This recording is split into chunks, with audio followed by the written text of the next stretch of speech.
വയനാട് പുനരധിവാസം ചർച്ച ചെയ്യാൻ മുഖ്യമന്ത്രി വിളിച്ച ഉന്നതതല യോഗമുടൻ. കേന്ദ്രം അനുവദിച്ച വായ്പ എങ്ങനെ ചെലവഴിക്കണമെന്നതും ചർച്ചയ്ക്ക്. പുനരധിവാസവുമായി ബന്ധപ്പെട്ട ഏകോപനത്തിന് സമിതി രൂപീകരിച്ചു സർക്കാർ.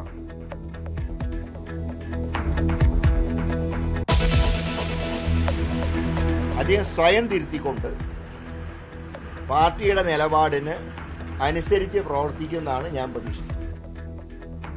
സർക്കാരിന്റെ വ്യവസായ നയത്തെ പുകഴ്ത്തിയ ശശി തരൂരിനെതിരെ കോൺഗ്രസിൽ പടയൊരുക്കം. തരൂർ നിലപാട് തിരുത്തണമെന്നാവശ്യപ്പെട്ട് പരസ്യ നീക്കത്തിന് ഒരുങ്ങി നേതാക്കൾ. വിജയപ്രതീക്ഷ തല്ലിക്കെടുത്തരുതെന്ന് വീക്ഷണം. തരൂരിനെ പിന്തുണച്ച് CPM. സത്യസന്ധമായിട്ട് കാര്യങ്ങൾ അവതരിപ്പിക്കുന്നവരെയെല്ലാം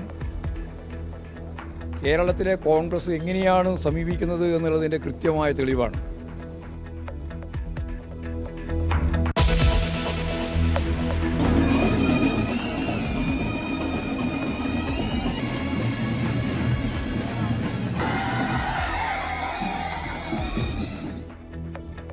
തൃത്താല ഉറൂസിൽ ഹമാസിന് പിന്തുണ. ഹമാസ് നേതാക്കളുടെ ചിത്രവുമായി എഴുന്നള്ളിപ്പ്.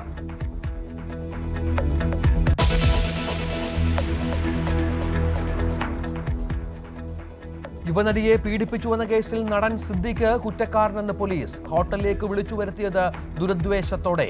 കുറ്റപത്രം ഉടൻ കോടതിയിൽ നൽകും.